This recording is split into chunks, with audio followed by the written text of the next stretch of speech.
کہ جناب یہ جو چیف جسٹس ہیں ان کو ماسٹر آف روسٹر کے اختیار سے ہٹایا جا رہا ہے، اور دوسرا نقطہ اس کے اندر یہ واضح ہوتا ہے کہ آرٹیکل 184(3) کے تحت جو مقدمات سپریم کورٹ میں براہ راست سنے جاتے ہیں اس کے اوپر اپیل کا حق دیا جائے یا نہ دیا جائے، کیونکہ اس ایکٹ کے اندر ان کو اپیل کا حق بھی دیا گیا ہے۔ اب اس کا مطلب یہ ہے کہ ان دو چیزوں کے اوپر بات کرنا بہت ہی زیادہ ضروری ہے۔ اب جہاں تک ماسٹر آف روسٹر بطور چیف جسٹس آف پاکستان بات ہوتی ہے تو اس کے لیے قواعد بھی 1980 کو وضع کیے گئے تھے، اور اب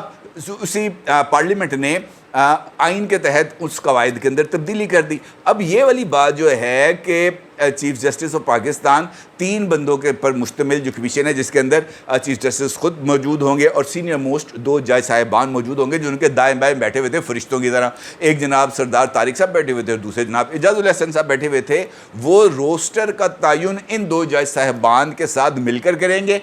کون سے مقدمات میں؟ 184(3) کے تحت مقدمات میں۔ لہٰذا یہ جو اختیار ہے ان فیکٹ یہاں پر چیف جسٹس آف پاکستان کی حاکمیت اور ان کی آمریت کو چیلنج کیا گیا، اور قاضی صاحب نے بلا شبہ اس حوالے سے بہت ہی زیادہ دلچسپ اور درست بات کی کہ ماضی کے چیف جسٹس کو سب یہ بات کہتے رہے کہ جناب آپ رولز بنائیں، آپ قواعد بنائیں، آپ سسٹم کو جو ہے اس میں لوگوں کی انوالومنٹ کریں۔ خود مختلف لیولز پر چیف جسٹس کو کئی مرتبہ جج صاحبان کی طرف سے بھی خطوط لکھے گئے، کئی مرتبہ مختلف مقدمات میں اور اہم ترین آئینی مقدمات میں چیف جسٹس سے کہا گیا کہ جناب آپ فل کورٹ بنائیں، لیکن ایسے کسی بھی معاملے کے اوپر عمل درآمد نہیں ہوا، کیونکہ اس وقت چیف جسٹس آف پاکستان کسی کی بات سننے کے لیے پابند نہیں تھے، اور خود قاضی فائز عیسیٰ کا یہ ماننا تھا کہ اب جب میں خود اپنے اختیارات اپنے ساتھی ججز کو بانٹنے کے لیے تیار ہوں تو آپ کو اس کے اندر کیا پرابلم آتی ہے۔ بنیادی طور پر پرابلم جو ہے وہ یہ جو اختیارات کی تقسیم نہیں ہے، میرا یہ ماننا ہے جو اس ایکٹ کا دوسرا نقطہ ہے وہی سب سے بڑا پرابلم ہے اس وقت موجودہ عمرانداروں کے لیے۔ اب عمراندار کیا کہتے ہیں؟ عمراندار یہ کہتے ہیں جناب کہ یہ جو اپیل کا حق ہے یہ نہیں دیا جانا چاہیے، کیونکہ اپیل کا حق دینے کے لیے آپ کو آئین میں ترمیم کی ضرورت ہے، اور وہ بھی 2/3 اکثریت کے ساتھ، اور آئین کے اندر غیر آئینی طریقے سے تبدیلی کرنے کی کوشش کی گئی ہے اس ایکٹ کے ذریعے۔ اب جہاں تک یہ والی بات ہے تو یہ واقعتاً قابل بحث بات ہو سکتی ہے، لیکن جب اس حوالے سے پاکستان تحریک انصاف کے وکیل جناب عزیر بھنڈاری صاحب سے بات ہوتی ہے، ان سے سوال ہوتا ہے، تب آپ کو پتہ ہے عزیر بھنڈاری صاحب کیا جواب دیتے ہیں؟ وہ یہ کہتے ہیں کہ جناب پاکستان تحریک انصاف نے مجموعی طور پر اس قانون کو چیلنج نہیں کیا، ہم نے اس میں سے مرضی کی چیزیں اٹھائی ہیں اور مرضی کی چیزوں پر ہم اپنے اعتراضات آپ کو بیان کر رہے ہیں۔ تو اس پر ان سے پوچھا گیا کہ جناب آپ جو اس بارے میں اعتراض فرما رہے ہیں تو آپ نے یہ والے تمام اعتراضات پارلیمنٹ کے فورم پر کیوں نہیں اٹھائے؟ تو کیسے بتا سکتے تھے جناب ہم نے استعفے دیے ہوئے ہیں؟ کیسے کہہ سکتے تھے جناب ہم نے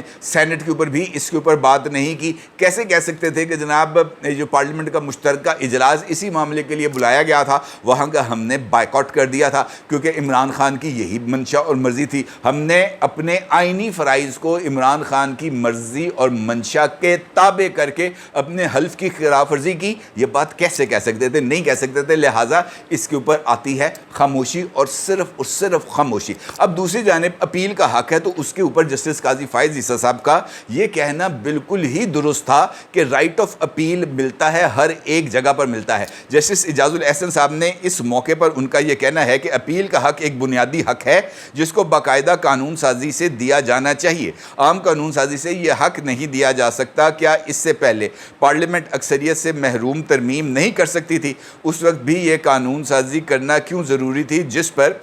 جو ہے مختلف جج صاحبان نے اس کا جواب دیا۔ جسٹس عطر من اللہ بولے کہ اس سوال کو ماضی کے ساتھ جوڑ کر دیکھا جا سکتا ہے۔ جسٹس منصور علی شاہ کا کہنا تھا کہ آرٹیکل 191 کو پارلیمنٹ کی قانون سازی کے اختیار کی شق کے طور پر دیکھا جا سکتا ہے، اور چیف جسٹس آف پاکستان کا یہ کہنا ہے کہ جناب اپیل کا حق بالکل طے ہے، لیکن یہ اس صورت میں ہے جب یہ ڈیو پروسیس آف لا کے ذریعے گزرے، جب لوور کورٹ سے مقدمہ آئے، ہائی کورٹ سے آئے اور سپریم کورٹ تک پہنچے۔ اس معاملے میں کسی طرح کا کوئی اور رائٹ آف اپیل نہیں ہو سکتا، اس میں سپریم کورٹ آف پاکستان آخری اور فائنل اتھارٹی ہے۔ دوسری جانب وہ مقدمہ جس کو براہ راست ہی سپریم کورٹ میں لایا جائے، سپریم کورٹ میں ہی سنا جائے، سپریم کورٹ ہی اس کا فیصلہ کر دے، اور یہاں پر انہوں نے پاکستان کے سابق وزرائے اعظم کی مثالیں دی جن کو سپریم کورٹ آف پاکستان نے اسی 184 کلاس 3 کے تحت برطرف کر دیا تھا، عہدے سے ہٹا دیا تھا، اور ان کے پاس رائٹ آف اپیل بھی نہیں تھا۔ تو ان کا کہنا تھا کہ جناب ان لوگوں کیا کیا قصور ہے؟ کیا سپریم کورٹ آف پاکستان میں موجود 3 رکنی بینچ یا 5 رکنی بینچ کی اجتماعی دانش کے اوپر سوال نہیں اٹھایا جا سکتا؟ سوال ضرور اٹھایا جا سکتا ہے، لہٰذا اس سوال کا اس سے بڑے بینچ میں اٹھایا جانا ایک مناسب اور بہترین طریقہ کار ہے۔ اس کا مطلب یہ ہے کہ اس نقطے پر اب منڈے والے دن بحث ہوگی اور کوئی حتمی آؤٹ کم نظر آ جائے گا۔ بظاہر اس بات کے امکانات نظر آتے ہیں کہ supreme court practice and procedures act کے خلاف تمام کی تمام درخواستوں کو مسترد کر دیا جائے گا اور سپریم کورٹ آف پاکستان کثرت رائے سے یہ فیصلہ دیں گے۔ دوسری جانب جو حافظ صاحب ہیں وہ بھی اپنا جاہ و جلال مسلسل دکھا رہے ہیں، اور آج ایپیکس کمیٹی کے اجلاس میں جو پرائم منسٹر ہاؤس میں ہوئی، وہاں پر غیر قانونی تارکین وطن کو دیس نکالا دے دیا گیا ہے، 30 دن کا ٹائم دیا گیا ہے، اور 30 دن کے اندر کہا گیا کہ چکو اپنا سامان تے نکلو۔ اور میرا خیال ہے کہ یہ پاکستان کے اندر سب سے امپورٹنٹ ڈیسیژن ہے جو آج ایپیکس کمیٹی کے اندر کیا گیا ہے۔ وہ تمام لوگ جو کسی لیگل ڈاکومنٹ کے بغیر پاکستان میں موجود ہیں، نہ صرف موجود ہیں بلکہ یہاں پر انہوں نے شادیاں کر لی ہیں، ان کے بچے پیدا ہو گئے ہیں، یہاں پر انہوں نے جائیدادیں خرید لی ہیں، یہاں پر انہوں نے کاروبار شروع کر دیے ہیں وداؤٹ اینی لیگل اتھارٹی، ان تمام لوگوں کو اب اپنے بیوی بچوں سمیت پاکستان سے جانا ہوگا، یہاں پر ان کو اپنی جائیدادوں کو بیچنا ہوگا، ادروائز ان کی جائیدادیں اور کاروبار کو کرک کر لیا جائے گا باحق سرکار، اور اس کے اندر 30 دن کی ڈیڈ لائن میں کسی طرح کی کوئی اور توسیع نہیں دی جائے گی، اور یہ فیصلہ یقینی طور پر پاکستان میں قیام امن کے لیے بہت ہی زیادہ ضروری ہے۔ اس اجلاس کے بعد جو ایپیکس کمیٹی کا اجلاس تھا، سرفراز بگٹی صاحب جو نگران وزیر داخلہ ہیں، انہوں نے اس بات کا ذکر کیا کہ جناب ہم اس فیصلے کو منو ان اس کے اوپر عمل درآمد کیا جائے گا، اور اس میں کسی طریقے سے کسی کو بھی کوئی رعایت نہیں دی جائے گی۔ اب رعایت دینے کا تو اس معاملے کے اوپر سوال ہی پیدا نہیں ہوتا، کیونکہ یہ ایپیکس کمیٹی کے اندر معزز آرمی چیف نے خود اس بارے میں فیصلے صادر کیے ہیں، اور ان فیصلوں کو اب کسی بھی طریقے سے میرا نہیں خیال کہ ان کو چیلنج کرنے کا کوئی گنجائش موجود ہے یا اس کے اندر کسی طرح کا کوئی امکان موجود ہے۔ البتہ یہ بات ضرور ہے کہ اس فیصلے میں اس بات کا واضح طور پر اشارہ کیا گیا کہ گزشتہ 24 حملوں میں جو پاکستان میں مختلف دہشت گردی کے واقعات ہوئے، اس میں سے 14 میں ہمارے پڑوسی ملک افغانستان سے مداخلت کی گئی تھی۔ اب یہ جو افغانستان والی مداخلت ہے، انفیکٹ پاکستان کی معیشت کے اوپر بھی سب سے بڑا بوجھ یہی ایک فیکٹر ہے۔ پاکستان میں قانونی طور پر 20 لاکھ مہاجرین رجسٹرڈ ہیں، اور ان مہاجرین کا پاکستان میں اس وقت کیا سٹیٹس ہے، پاکستان کے خود تمام اداروں کو بھی حقیقت میں اس معاملے کا علم ہے ہی نہیں۔ وہ لوگ پاکستان میں موجود ہیں یا پاکستان سے چلے گئے، اس کے پر بھی ان کو کوئی علم نہیں ہے۔ اور اس کے ساتھ ساتھ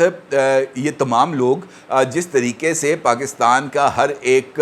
جو بلیک مارکیٹ ہے اس کو جس طریقے سے چلایا جا رہا ہے مبینہ طور پر، وہ بھی بہت ہی زیادہ قابل اعتراض ہے۔ وہ کون سی ایسی سمگلڈ آئٹم نہیں ہے جو پاکستان میں آ رہی ہے، اسی نیکسس کے ذریعے آ رہی ہے، یہاں پر بک رہی ہے، اور گورنمنٹ کو اس کا 1 ٹکے کا کوئی جو ہے فائدہ نہیں ہے، اور اس کا بوجھ مجھے اور آپ کو یعنی لیجٹمیٹ شہریوں کو ادا کرنا پڑتا ہے مختلف ٹیکسز کی صورت میں۔ اس اجلاس سے جو آرمی چیف ہیں ان کا جو خطاب ہے وہ بہت ہی زبردست تھا، اور آج کی ایپیکس کمیٹی کا اجلاس ہر اعتبار سے تاریخی تھا۔ اجلاس میں تمام وفاقی اور